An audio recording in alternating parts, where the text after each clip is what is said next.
Buenas noches, en el día de hoy abarcaremos la historia de Libia. En primer lugar, podemos iniciar por el siglo XX. En el 2011, una historia marcó a Libia, que fue la caída de Muhammad el Gaddafi.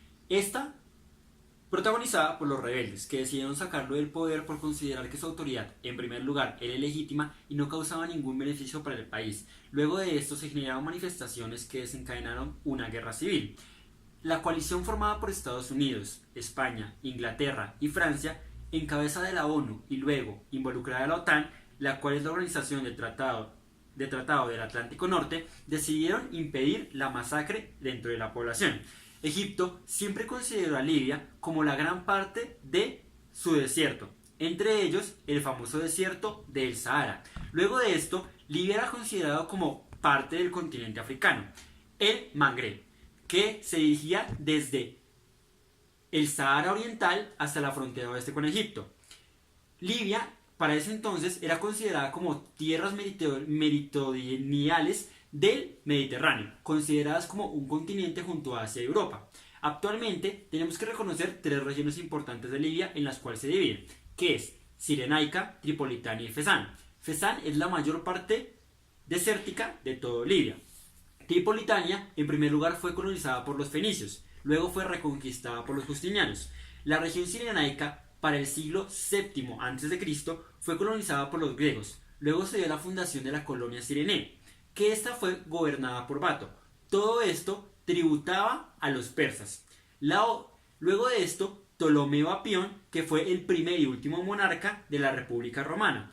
Todo esto hacía que Cirenaica perteneciera a distintas diócesis y prefecturas. En segundo lugar, podemos tener que todo esto era ocupado por el Islam de las dos regiones. A mediados del siglo VII a.C., los omeyas y los abasín, que eran parte del Imperio Islámico, decidieron que las tribus bereberes no querían unirse. Luego de esto aceptaron al final quedarse con parte del Imperio Islámico, donde de ahí nace todo lo que es el Imperio Árabe y la religión islámica. Tripolitania estaba bajo el dominio de Califa, que gobernaba desde el Cairo.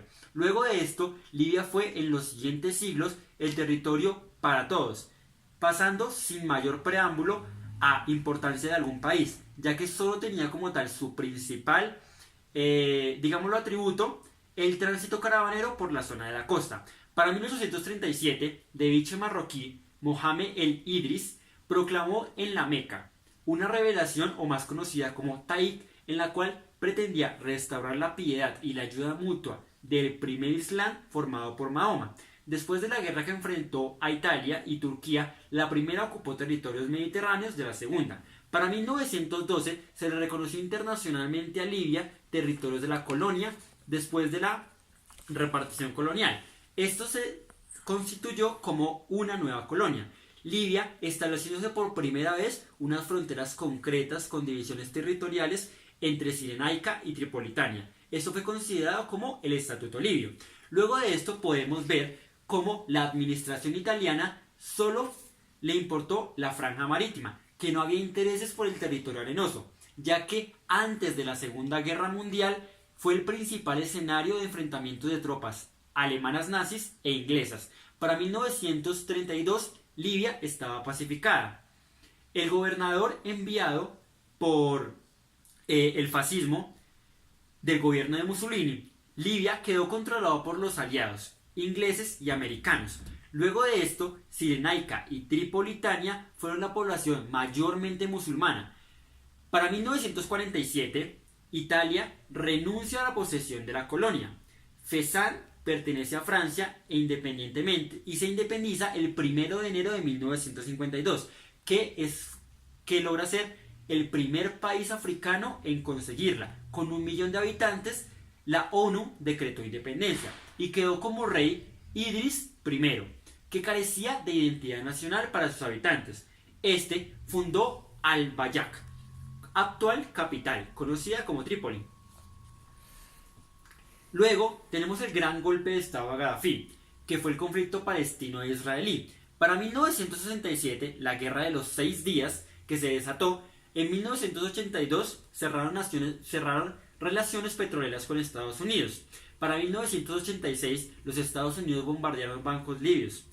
Siria y Egipto lo acosaron a partir del uso de las bases militares, contacto con grupos terroristas, el 50% jóvenes de oro y negro, y decidieron erradicar el terrorismo y el yihad, ya que no hay reformas económicas ni libertades. En el día de hoy se conoció una noticia bastante interesante, la cual plantea que Libia tiene 3 gobiernos y están dispuestos a matarse por controlar Trípoli. También dicen que el general Khalifa Haftar decidió enviar a sus tropas para iniciar una posible guerra. Gracias.